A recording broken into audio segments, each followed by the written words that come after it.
दोस्तों स्वागत है आप सभी का एक बार फिर हमारे अपने YouTube चैनल प्रेमचंद लेक्चर्स में। तो दोस्तों आज हम लोग आपके लिए लेकर आए हैं क्लास 12th इंग्लिश का सेकंड चैप्टर जिसका नाम है lost spring stories of stolen childhood का क्वेश्चन आंसर। आज हम इस वीडियो में क्लास 12th लॉस्ट स्प्रिंग का चैप्टर 2 जो है उसका हम सभी का सभी जितने भी शॉर्ट आंसर टाइप क्वेश्चन हैं उन सभी को हम लोग आज इस वीडियो में कवर करेंगे। तो वीडियो होने वाली है बहुत खास। यदि आप हैं क्लास 12th से तो इस वीडियो को पहले लाइक कर दीजिएगा और यदि चैनल पर नए हैं तो चैनल को सब्सक्राइब कर लीजिएगा। तो चलिए आज की वीडियो शुरू करते हैं।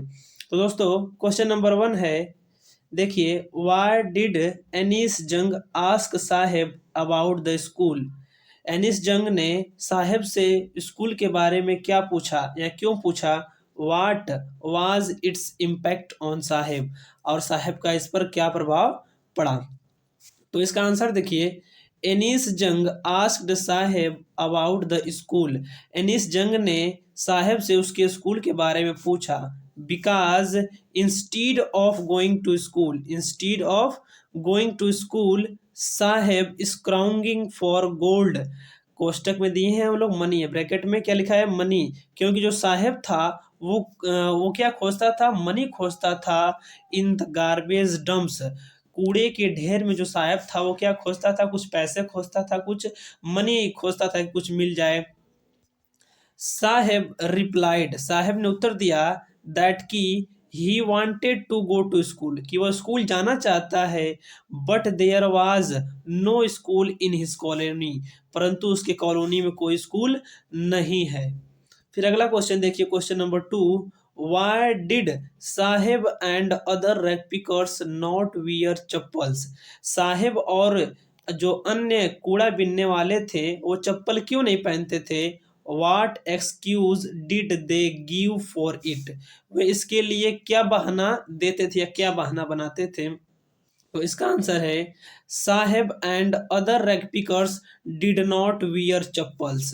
साहेब और जितने भी अन्य कूड़ा बीनने वाले थे वो चप्पल नहीं पहनते थे because of lack of money, कि लैक ऑफ मनी अर्थात धन के कारण या पैसे के कमी के कारण वो चप्पल नहीं पहना करते थे। बट दे कंसीडर्ड, परंतु वे मानते थे दैट कि इट इज देयर ट्रेडिशन, कि यह उनका क्या है, एक ट्रेडिशन है, एक परंपरा है चप्पल न पहनने की।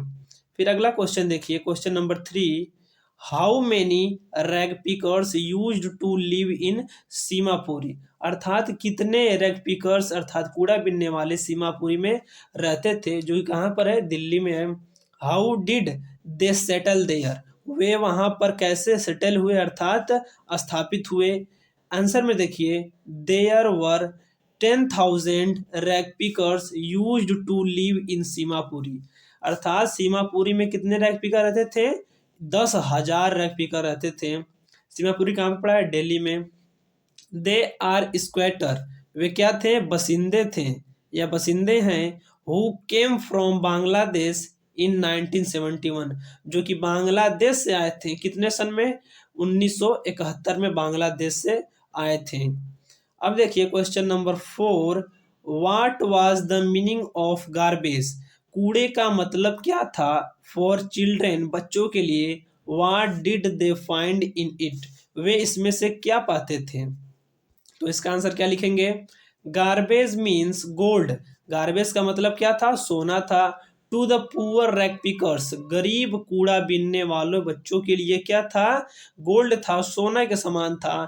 बिकॉज सम ऑफ इट मतलब इनमें से कुछ, जितने भी कूड़े थे उनमें से कुछ को इट कैन बी सोल्ड, बेचा जा सकता था, फॉर कैश, रुपए के लिए, अर्थात उन कचड़ों को या कूड़ों को बेच कर क्या प्राप्त किया जा सकता है, कैश अर्थात रुपए प्राप्त किए जा सकते थे। 10 इस प्रकार becoming a means of survival, ये क्या बन गया था, एक सर्वाइवल अर्थात जीविका का साधन बन गया था, फॉर द चिल्ड्रेन, बच्चों के लिए, एंड देयर पेरेंट्स, और उनके माता पिता के लिए। दे फाउंड ए रूपी, वे क्या पाते थे, 1 रुपया पाते थे। ये पूछा ना दूसरा question, what did they find in it, तो उसका आंसर है दे फाउंड ए रूपी, वो क्या पाते थे, 1 रुपया पाते थे इवन ए 10 रुपी नोट, और कभी कभी एक 10 रुपए का नोट भी पा जाते थे। तो इस तरीके से चौथा नंबर भी क्वेश्चन खत्म हो गया। अब पांचवें नंबर का क्वेश्चन देखिए, why did Saheb join the job? Saheb ने जॉब को ज्वाइन क्यों किया? At milk booth, what was the paid for his service? उसकी नौकरी के लिए, उसकी सेवा के लिए उसे क्या मिलता था, और उसने नौकरी ज्वाइन क्यों की थी? तो देखिए इसका आंसर क्या है। आंसर में लिखेंगे, Saheb begin to work at a tea stall. Saheb एक चाय की दुकान पर काम करने लगा था। बिकॉज ही नीडेड मनी, क्योंकि उसको क्या थी, पैसे की जरूरत थी। ही वॉज पेड 80 उसको कितने रुपए मिलते थे? 800 रुपये मिलते थे। And 800 rupees and all his meals, और उसका पूरा खाना मिलता था, अर्थात उसको 800 रुपये मिलते थे और उसका पूरा खाना भी उसके मिल जाता था। But he was not happy working there, परंतु वह वहाँ काम करके खुश नहीं था, क्योंकि उसकी आज़ादी छिन गई थी। वो पहले तो अपने मन का था, जहाँ मन करा तहाँ जाता था, जो मन करे तो करता था, परंतु अब दुकान पर रहने लगा, तब से उसकी आज़ादी छिन गई।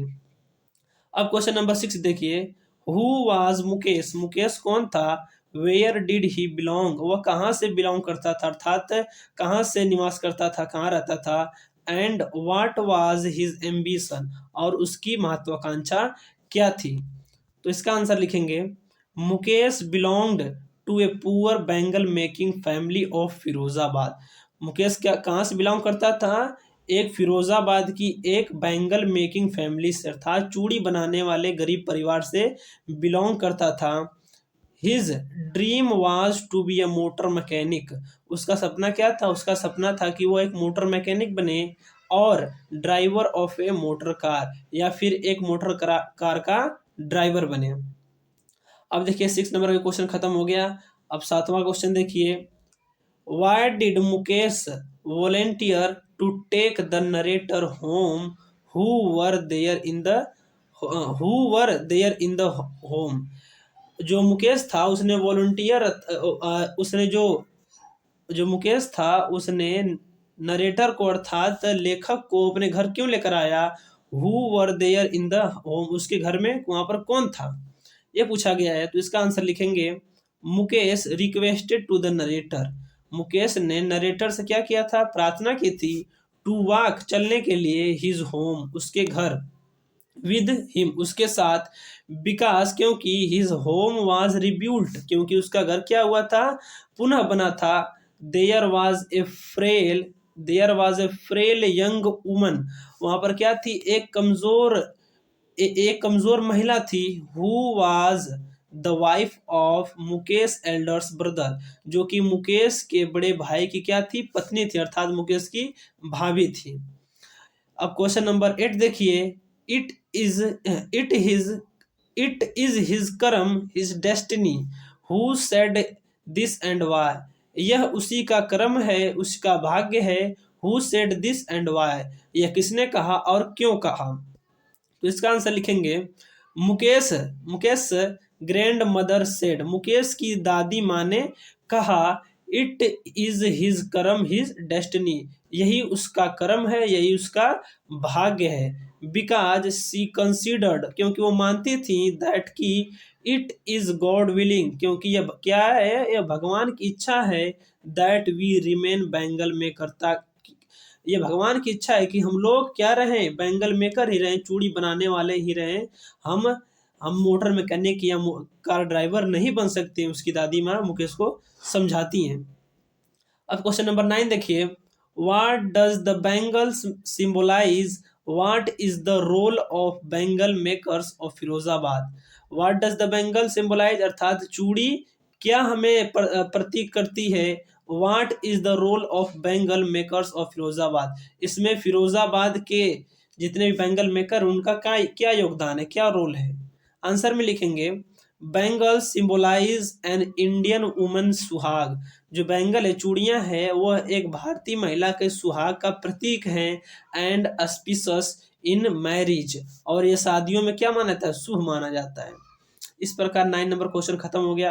अब क्वेश्चन नंबर 10 देखिए, Y could the Bengals why could the Bengal makers not organize themselves into a cooperative? What do they face if they do so? क्वेश्चन बोल रहा है कि जो बैंगल मेकर थे, why could the bangle makers not organise, अर्थात जो bangle maker थे, चूड़ी बनाने वाले थे, वो स्वयं को संगठित क्यों नहीं कर पा रहे थे इनटू ए कोऑपरेटिव, एक सहकारी के समिति के रूप में। व्हाट डू दे फेस, उनको क्या सामना करना पड़ता था इफ दे डू सो, यदि वैसा करते हैं। तो इसका आंसर क्या लिखेंगे?